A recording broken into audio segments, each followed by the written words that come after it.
Good morning. It's certainly good to be together again to worship God in spirit and in truth. For those of you who might be visiting with us, we want you to know that you are welcome and wanted here at the Brighton Church of Christ. If you have any questions about what is going on here or what we've done this morning, feel free to visit with one of the elders or one of the ministers or one of the members here. We will answer your questions to the best of our ability, and if we don't have it immediately, we can all find it together in the Word of God. We seek to do Bible things the Bible ways for Bible reasons.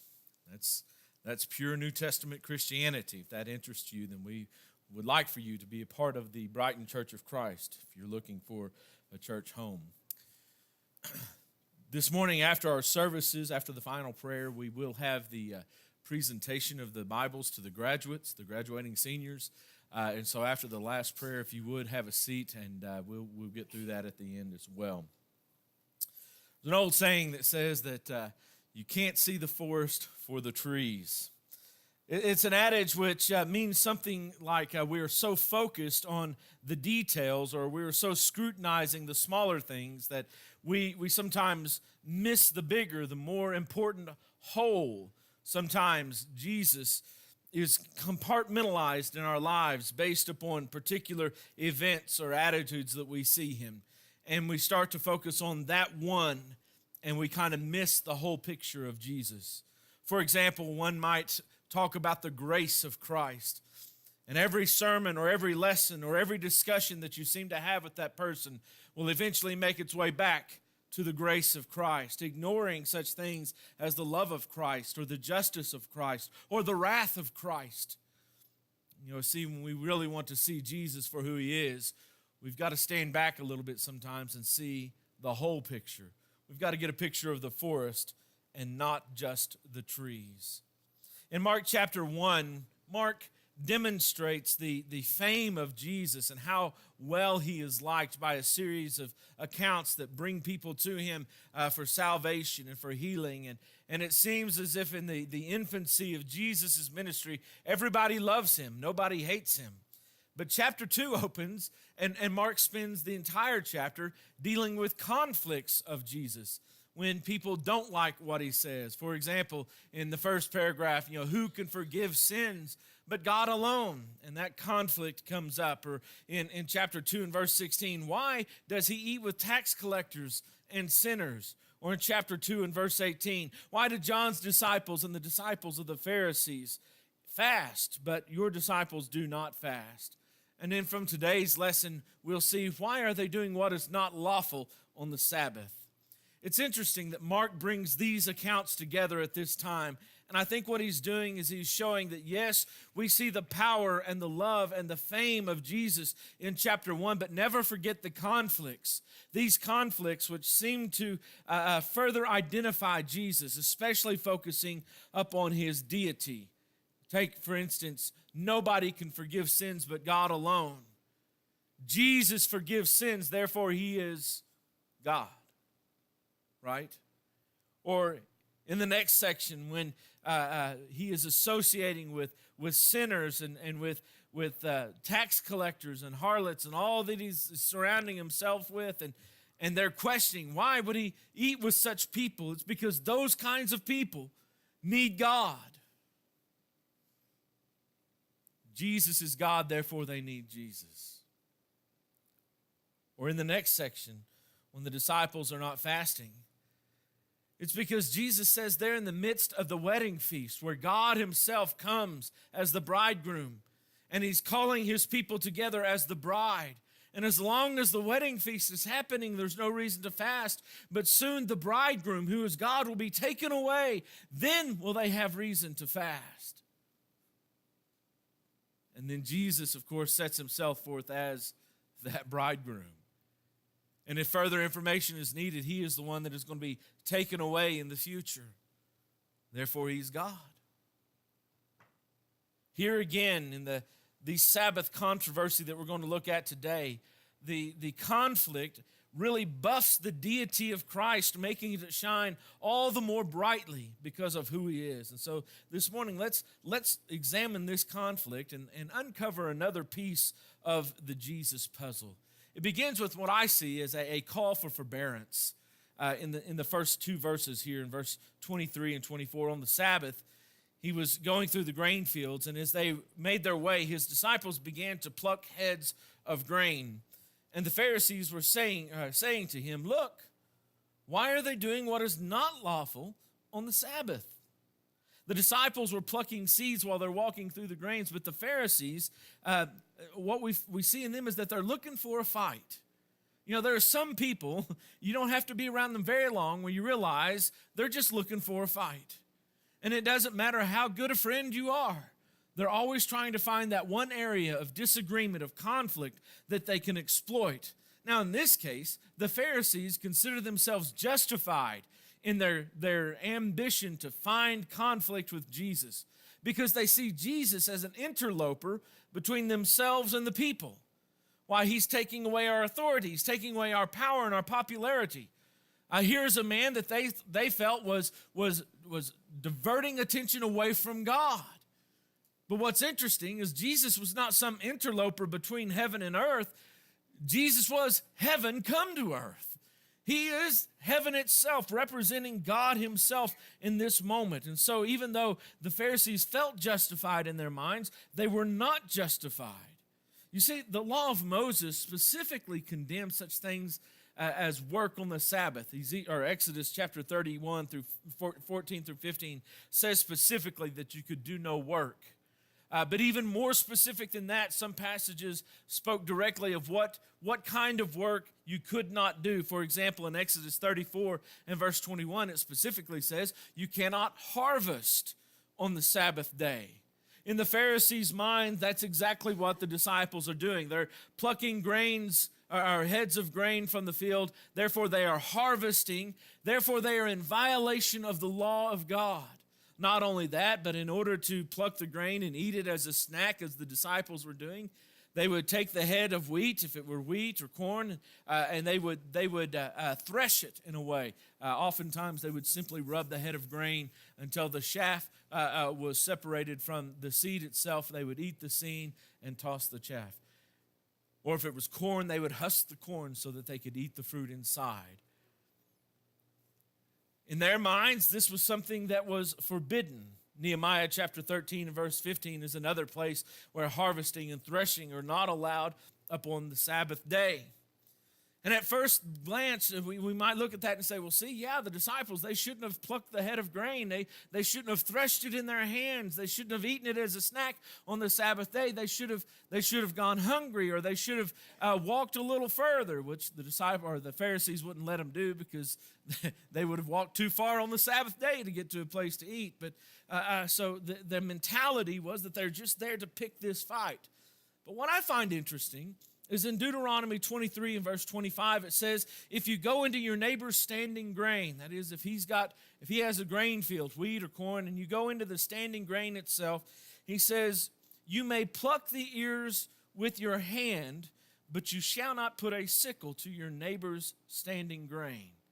In other words, the Torah recognized the difference between plucking a few heads of grain and harvesting. The law would not have considered what the disciples were doing at that time as a violation of the law. They were simply plucking a few heads of grain. They had not put the sickle to the grain in order to harvest it. There was a distinction made in the law, a distinction, by the way, which the Pharisees refused to acknowledge. As we've mentioned, the Pharisees had built up a tradition around the law as a buffer zone to keep people from transgressing the law.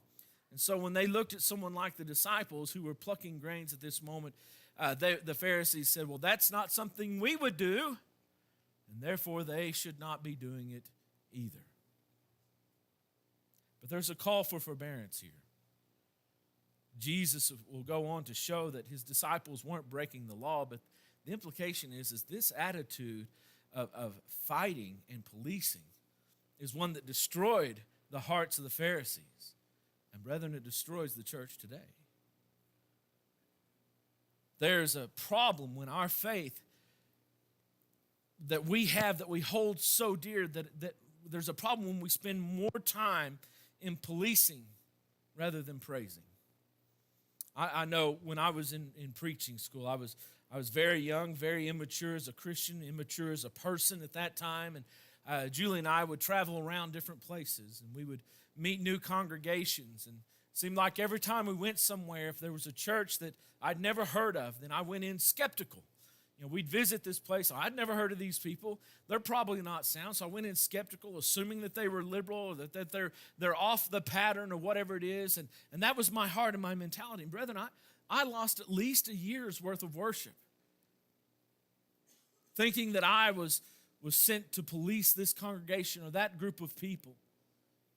And what a sad travesty it was in my own life. And I know that there are brethren today who continue doing that. There's kind of a balancing act, we might say, between forbearance. Ephesians chapter 4 and verse 2, that we are to bear with one another in love. And then, of course, defending the gospel, like Paul said in Philippians 1 and 16 when he said, I am set for the defense of the gospel. We must be vigilant when it comes to teaching the truth, that we are first and foremost policing ourselves so the words we speak are in line with what God has revealed to us. And yes, we must be set for the defense of the gospel so that when false teaching or false teachers do arise, that we are ready to stop the mouths of the gainsayers. But we are not called to go out in search of conflict and fighting. In other words, we need to spend more time in teaching and reaching out to the lost and bringing them to Christ. There are a lot of people who are so busy policing the brotherhood that they cannot see the church for the Christians. It is I would say, a new form of Puritanism defined by the haunting fear that someone somewhere is happy and they're going to squash it. Brethren, we need to step up and show love and concern. You think about the issues, and I hate even talking about issues this way, but they're the things that are plaguing the church. That 100 years ago, you could sit and have a civil conversation about the indwelling of the Holy Spirit. Not today, because anything you say will be held against you in a court of public opinion by these police officers. These brotherhood watchdogs, they're concerned about what translations you use in the pew. I remember just a few years ago seeing an ad about a songbook that, quote, was the most scripturally sound songbook in the brotherhood. We're going to divide over what songbook we have now? How far do we go with this? It's causing a fracturing and a division in the church, weakening its ability to reach out to the lost. Visitors who visit in these congregations, they come in and they see the bickering, they see the stalwarts of these positions. They don't want anything to do with that, and they don't come back. We need to spend more time in teaching love and compassion and the person of Jesus so people will see him and not just we can go to John chapter 2 and see the wrath of Jesus and how he drove out the money changers. And if we focus so much on that, then the policing attitude of the brotherhood, well, that's right, but there's a lot more to Jesus than John 2. There's love and compassion there. Our primary goal must be to present Christ to the lost and uphold his teaching in our own lives. And yes, we'll address false ideas when they come up. We're ready to do that. But to scrutinize every brother with the assumption that his doctrinal beliefs, because they don't match with mine, they must be lost, or they must be liberal, or they must be something else. The Bible calls for forbearance. In this context, Jesus then calls for a consistency. His first defense is to call for consistency from the Pharisees themselves. Notice in verse 25 and 6, he says, have you not read? That was a tacit thorn in the side, a little gig to him. Have you not read? Man, the Pharisees prided themselves on the time they spent in reading the law. Have you not read what David did when he was in need and was hungry? He and those who were with him, how he entered into the house of God, that is the tabernacle at that time. in the time of Abiathar the high priest, and ate the bread of presence, which is not lawful for any but the priest to eat, and he also gave it to those who were with him. Do you not remember that account? He appeals to the time of David and his men when they were famished and sought aid from the priest at Nob.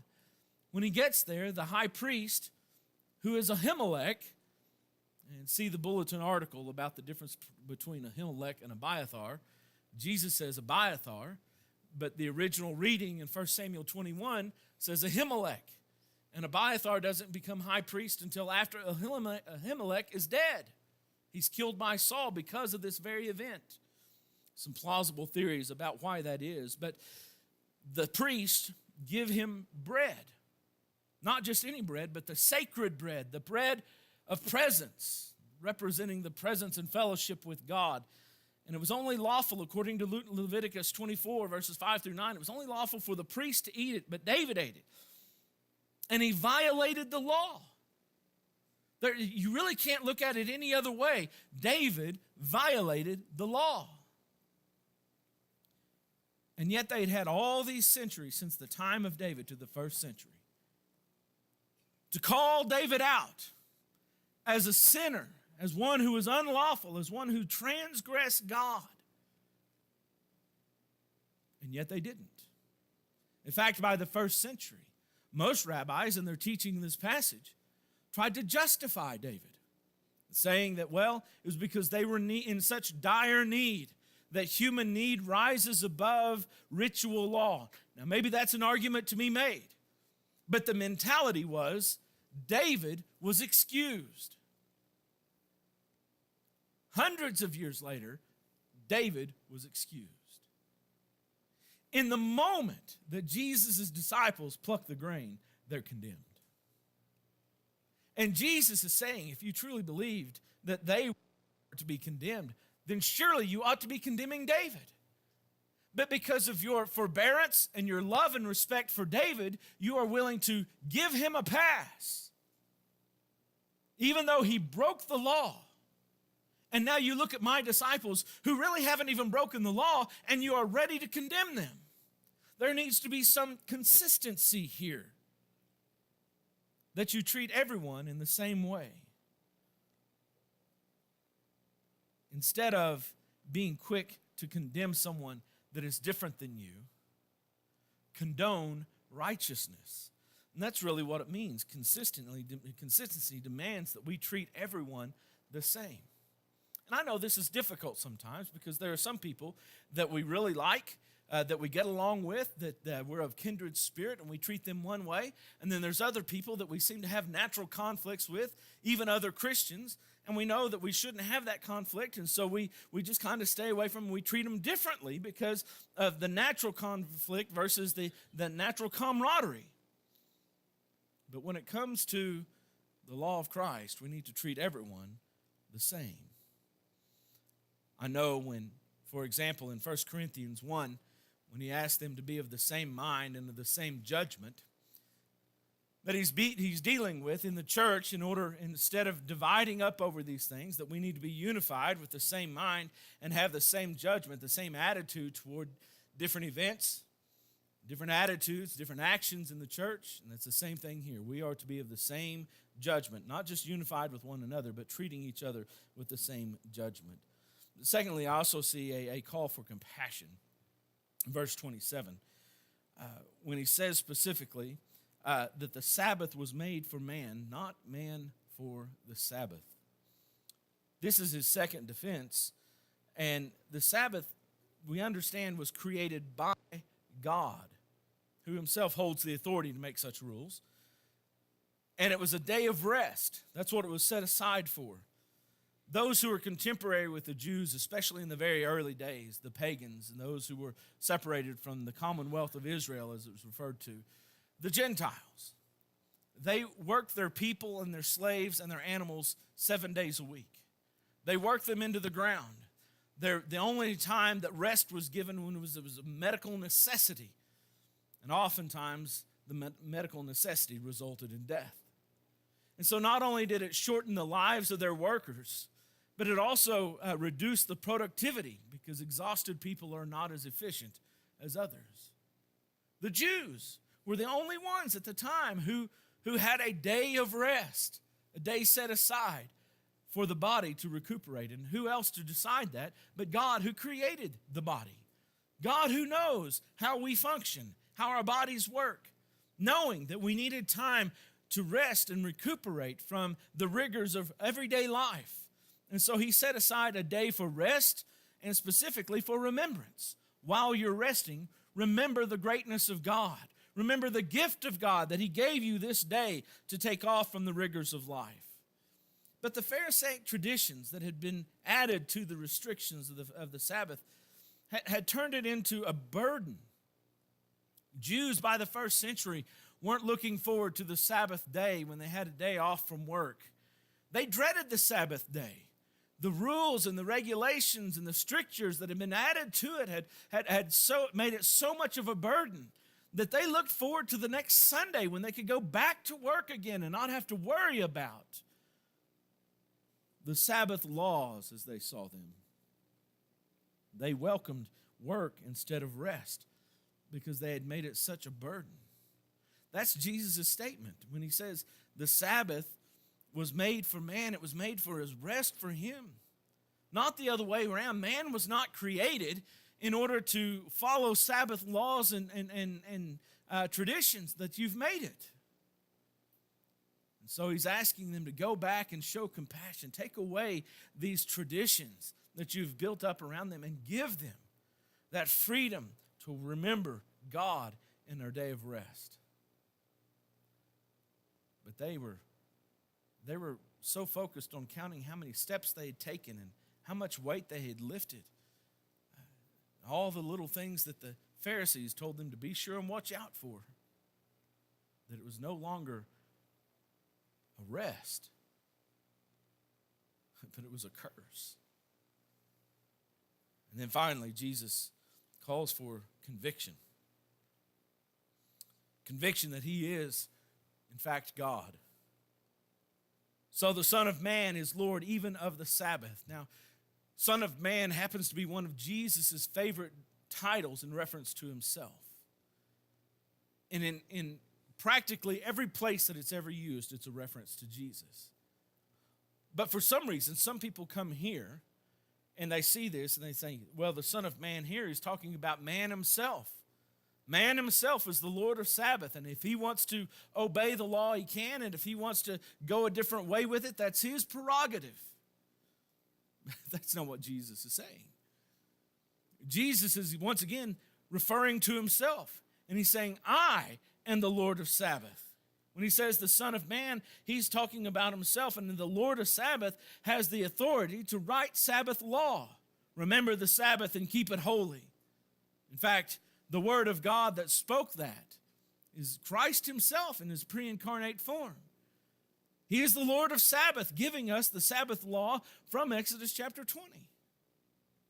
But not only does he have the authority to write it, something that the Pharisees did not have, but had taken upon themselves to write new laws surrounding the Sabbath, but he also had the right to interpret the Sabbath as God on earth in those moments. He had the ability to say what the disciples were doing. That does not contradict the law which is given.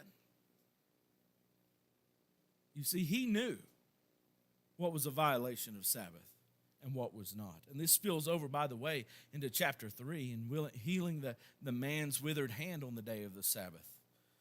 See, Jesus is calling us to use wisdom and to interpret and apply the law, including its intent upon the people. Whether we're talking about the old Sabbath laws, the Old Testament law, or we're talking about the law of Christ today, there's only one being with the authority to codify spiritual law. That is God himself. God would say as much in Isaiah 45 and verse 19 when he says, I declare what is right. I'm the author of the laws. I declare what's right. And if Jesus ascribes this authority to himself, Jesus is ascribing Godship to himself. He is saying, I am God. I know what the Sabbath is for. I know when it is violated, and these men are innocent. By bringing these conflict stories together, what Mark has done is he reveals more clearly the meaning of Christ's deity. You see, as God, he forgave sins. Chapter 2, verses 1 through 12. As God, he heals the brokenhearted. Chapter 2, verses 13 through 17. As God, he brings true joy in his presence. Chapter 2, verses 18 through 22. And as God, he ushers in the new. Chapter 2, verses 23 through 28. Jesus calls us to bear with one another, to be consistent with how we treat each other, to be compassionate toward those within and without, and to be convicted of his role in our lives. Our confidence in Jesus as the Savior, and Jesus as the King, and Jesus as God, is renewed daily as we imbibe of his word. And we must not miss the forest for the trees. We must see him holy as he is. Mark is writing to a community of believers. Remember that. And the idea is to strengthen their belief and their understanding of who Jesus truly is. Are you a part of that community that believes in Jesus as the Son of God? Are you ready to give yourself to him, to submit to his commands, to transform into him? That's what transformation is, conformed to the image of his Son, to walk with him in the way that he goes. There's a life that is conformed to the image of his Son that God has already predetermined, that will be saved, that will spend eternity in heaven. All you have to do is choose to be part of that conformed life. And this morning, it begins with your obedience to the gospel. Though he were a son, yet he learned obedience, right? Hebrews 5, 8, and 9. Have you learned the obedience to come to him and conform to the image of Christ? If you're ready to do that today, or maybe you need to come back to that image again, won't you come while we stand and while we sing?